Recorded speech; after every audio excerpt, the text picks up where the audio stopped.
What's up, everyone? Welcome to True Food Reviews. I'm Mark. I'm Nick. Now you see me. Now you Kiwi. All right. Today we're looking at kiwi, which is a very interesting little nugget of a fruit.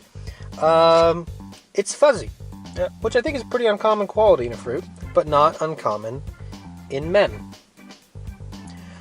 Here's some fun facts for those of you who don't know. The kiwi is completely fat-free. I know you were concerned about that, but it is completely fat-free.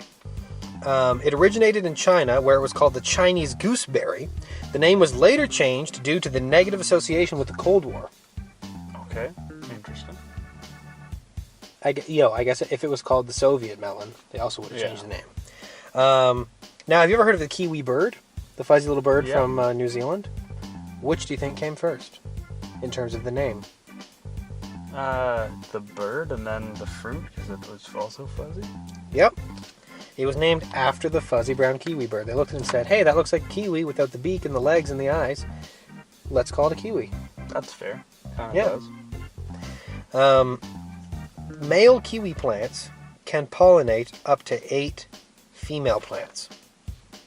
Pretty good. Yeah. Not the best. Not the best I've heard, but pretty good. No, but the male plant gets around, and I think that's necessary. Yeah. For the perpetuation of the species. So, do you have any sort of thoughts on the kiwi before we get into this, or are you kind of going in pretty blind here? I think it's going to be a mild flavor. The fuzziness certainly concerns me, because I just hope it's not fuzzy all the way through. I think the inside is going to be a bit different than the outside. Yeah, I think that's a fair assumption. You don't see many fruits that are just all fuzz. Yeah, a brown fuzzy ball is not. That would be bad design. That's more of a tribble than a fruit. That's true. I think it'll be mild and inoffensive. I don't think it's swinging for the fences. I think this is like a pretty conservative product. That would be my guess. Well, Nick's going to take the True Food Reviews official knife and just give it a little incision. Latitude, right? Did you cut yourself? Yeah, a little bit. But no bleeding, though. So no bleeding, okay. It's just a little nick. You're a big Nick. Oh. So Big Nick has a little nick. All right. Oh, it's actually pretty easy to get through, which is nice. It's definitely easier to cut through, I think, than the actual kiwi bird. It depends where. If you go to neck, I'm sure that'd be pretty easy. I'll just give the viewers a nice little, pretty nice color there. It's green on the inside, so it's not brown, which I'm happy about. And it's got a bit of the seeds are very similar to the seeds of a dragon fruit, which is an episode we've already done. And the cross section kind of looks like any sort of watery, like a cucumber. Yeah. Or something like that, but it's pretty unlike most other fruit, I think. So I'm kind of excited just to get into this, and I'm going to see if I can get in there with my TFR official spoon. It's a little stiffer than I thought it would be.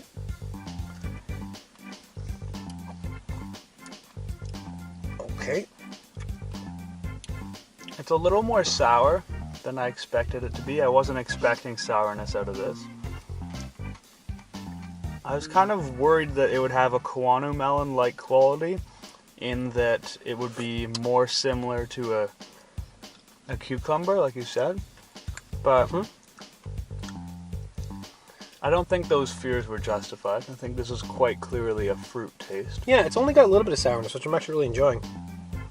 For those of you that have tried a grape before, it's very similar in consistency. It's kind of like a gigantic grape. And it's not dissimilar in flavor to a sour green grape, I think. No, that's not a bad comparison at all. A big, fuzzy, sour green grape is largely what we're looking at. And that's one of my favorite fruits. So a sour green grape? Yeah. You like them sour? Yeah, for sure. And you've got quite a few seeds in here. And the seeds are inoffensive. No problem. I was just about to say, the seeds are completely unnoticeable. This is not like a watermelon seed. This is not like the pit of a cherry. It is just, the seeds flow with the rest of it. I find myself eating around this core here because it's harder to get through. Hard to get through, but not harder to eat. Not harder to eat. It's the exact same when it's in your mouth. Yeah, I took a little stab. It's kind of nice how, even though it's really juicy, the outside of the fruit is not slimy or leaking or anything like that. It's actually kind of a perfect little case. So I certainly admire the packaging for that. So one thing I've heard Yeah. is that you can eat the outside of a kiwi, You can? and that it's high in fiber.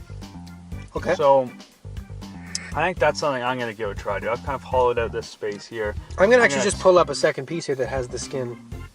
I'm do just going skin? Yeah, I'm going full skin because I know Okay. exactly what this has to offer. I'll do just skin. You know, you worry about the fuzz. That's absolutely fine. I Yeah, have no, no problem with that whatsoever. No. And I think it's safe to say that taking a bite out of this piece that still has a lot of the fruit of it inside will probably be even less noticeable. Yeah, the outside isn't very exciting because it doesn't have the sweet sourness that the rest of it has, but it's fine. And I'm sure in conjunction with the flesh, it's quite good. And it's not difficult to chew either, so that's nice. Appreciate that. Good design, good design. Yeah, I'm having a pretty good experience overall, I would say. Yeah.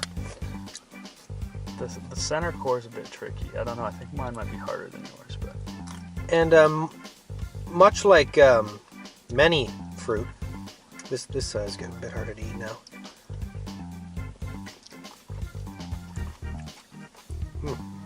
Sorry, I'm really enjoying this. yeah. Much like many other kinds of fruit.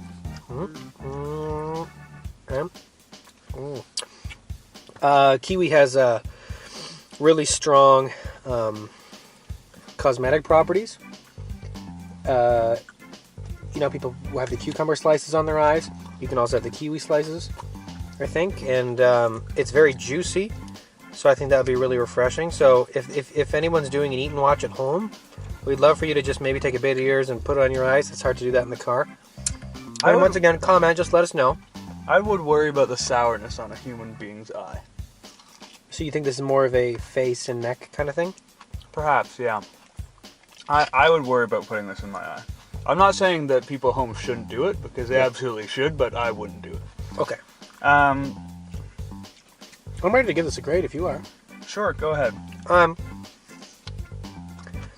I think this is the first in our last significant number of episodes that I'm going to give this an A.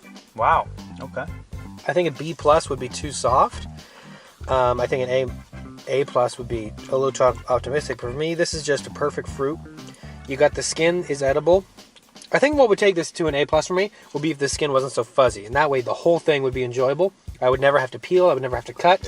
When you take a bite out of the skin, it does kind of feel on your lower lip, the hair that's there, Yeah. that like you're kissing like a 14-year-old boy with a dirt stash. Yeah, That's not something I'm a bit of a interested in problem. doing. It's just not something I'm interested in doing. Not right now. Not today. Yeah. So as much as the skin is neither here nor there, I don't think I would eat it.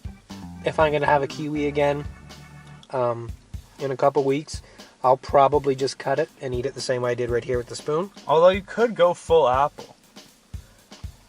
You could apple it. That would bring, you could do it apple style, and that would bring down, hashtag apple style, and that would bring down the skin to pulp ratio. Yeah, because it would just be all fluid. But I just think it's worth it to just disregard the skin. It's so thin, it doesn't feel wasteful. Yeah. I mean, I wish we could eat the rind of a watermelon. I really do. Yeah.